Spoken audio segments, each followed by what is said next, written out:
विद्यार्थी मित्रांनो, आता आपण बघणार प्रकरण 6, भारत आणि जग.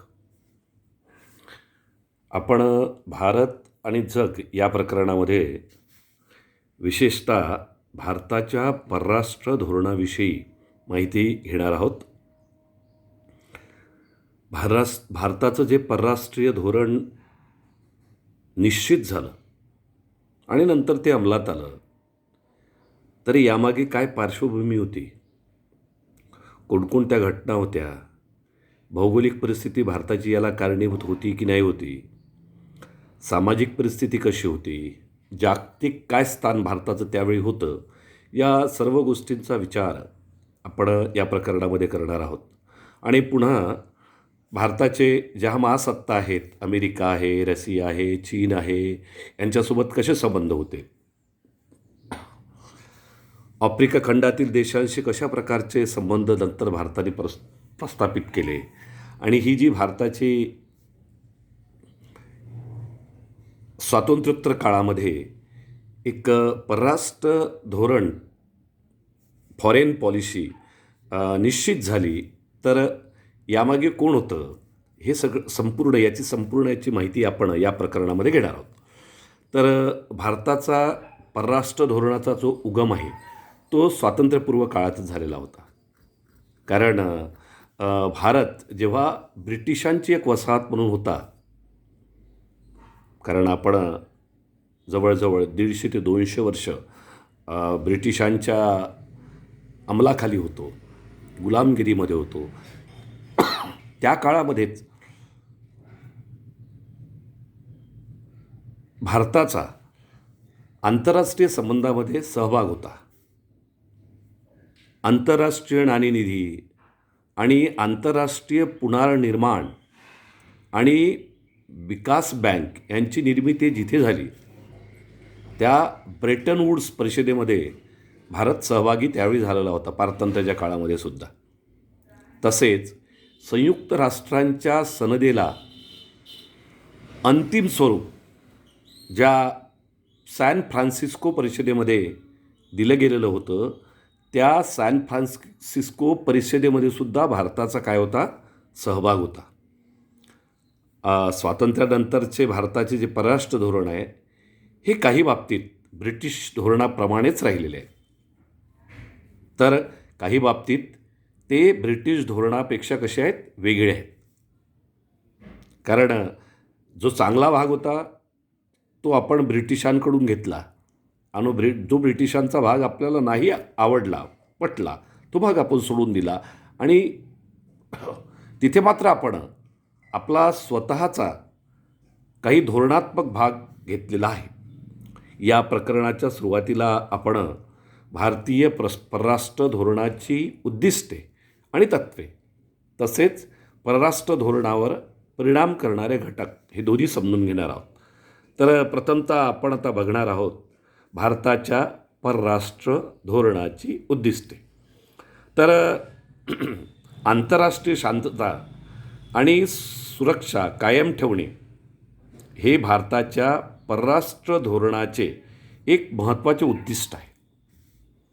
आपल्या भारतीय संविधानाचा भाग 4 आणि कलम 51 मध्ये मार्गदर्शक तत्वांचा समावेश केलेला आहे. त्यात असं उल्लेखित आहे, असं म्हटलेलं आहे की भारताचे शासन आंतरराष्ट्रीय शांतता आणि सुरक्षेचे रक्षण आणि संवर्धन करण्यासाठी विशेष प्रयत्न करेल.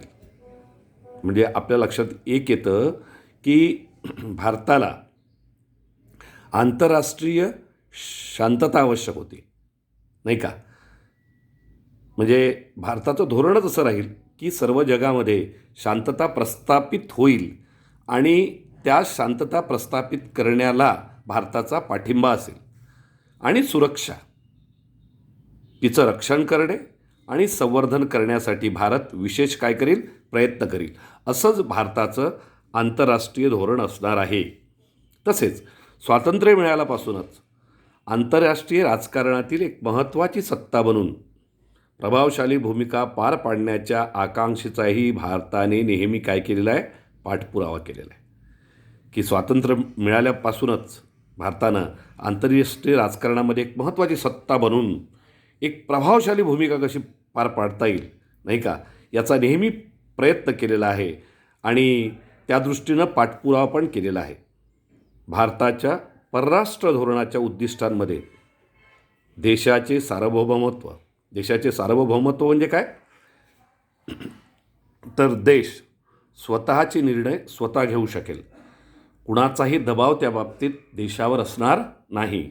स्वतःचे नियम स्वतः लागू करण्यात देश सक्षम असेल. त्याला कुणाच्याही प्रभावाखाली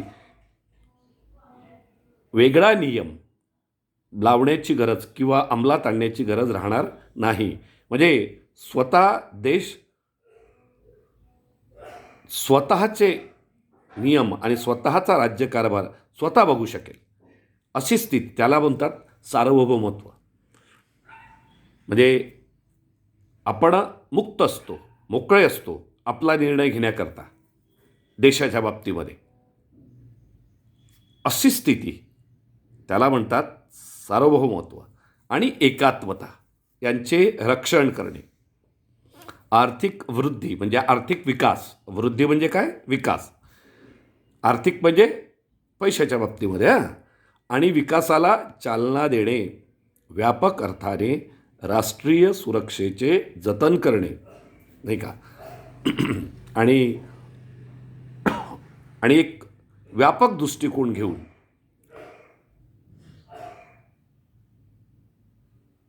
एक मोठ्या प्रमाणात विचार करून राष्ट्रीय सुरक्षेचं जतन करणे यांचा समावेश होतो. कशामध्ये, भारताच्या परराष्ट्रीय धोरणाच्या उद्दिष्टांमध्ये. 1990च्या दशकापासून आर्थिक विकासाचा, वृद्धीचा म्हणजे काय, विकासाचा चढा म्हणजे वरवर जाईल, विकास होईल, दर कायम राहावा यासाठी भारताने जागतिक अर्थव्यवस्थेशी अधिक एकात्मीकरण साधण्याचं धोरण अवलंबलं आहे.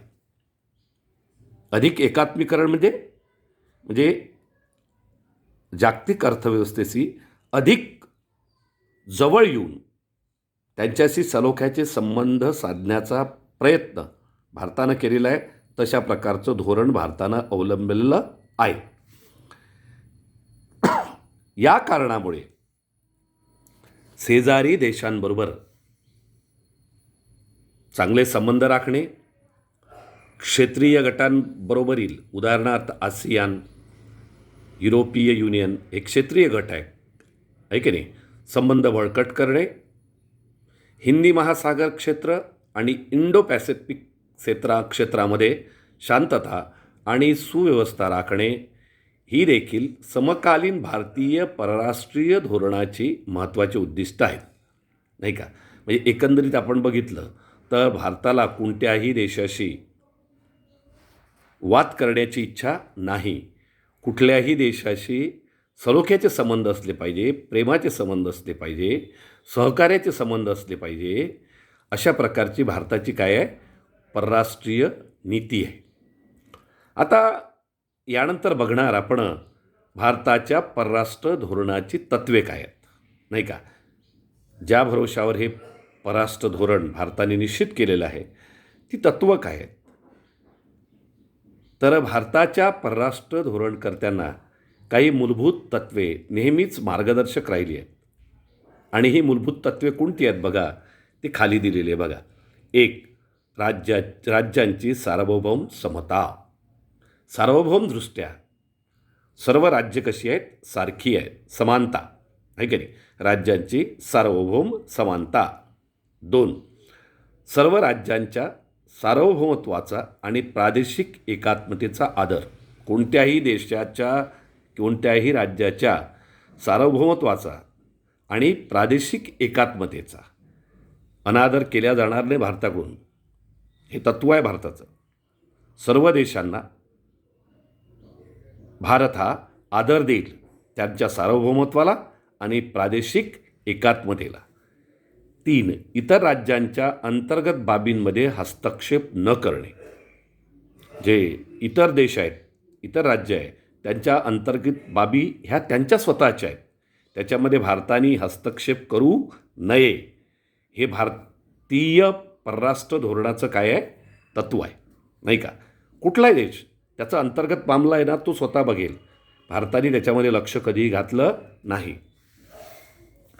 आंतरराष्ट्रीय कायद्याचा सन्मान. भारताने नेहमी आंतरराष्ट्रीय जो कायदा आहे त्या कायद्याचा काय केलेला आहे, सन्मान केलेला आहे. त्याला कधीही विरोध केला नाही. नंतरचं आहे आंतरराष्ट्रीय आणि क्षेत्रीय, नाही का. देशादेशांमधील आणि क्षेत्राक्षेत्रांमधील संघटनांमध्ये सक्रिय सहभाग. म्हणजे जसा आशिया खंडामध्ये भारत देश आहे, मग त्याच्यामध्ये असलेले जे सगळ्या क्षेत्रीय संघटना आहेत आशिया खंडामध्ये, त्याच्यामध्ये भारताने काय केलेलं आहे, सक्रिय सहभाग घेतलेला आहे. आणि शेवटचं तत्त्व आहे शांततापूर्ण सहजीवन आणि आंतरराष्ट्रीय विवादांचे शांततामय मार्गाने निराकरण यावर विश्वास. आणि तुम्हाला माहीत आहे की व्यक्तीची असो, राज्याची असो की राष्ट्राची असो, जर प्रगती व्हायची असेल, विकास व्हायचा असेल तर शांतता आवश्यक आहे. मूलभूत घटक आहे तो विकास करण्यामधला शांतता. याकरता भारताने हे ओळखलं आणि याकरता भारताने शांततापूर्ण सहजीवन आणि आंतरराष्ट्रीय विवादांचं शांततामय मार्गाने निराकरण करणे म्हणजे सोडवणूक करणे. निराकरण करणे म्हणजे काय, सोडवणूक करणे. तर शांततामय मार्गाचं विवादांचं निराकरण करणे, सोडवणूक करणे यावर भारताचा काय आहे, विश्वास आहे. कारण कोणत्याही वाद,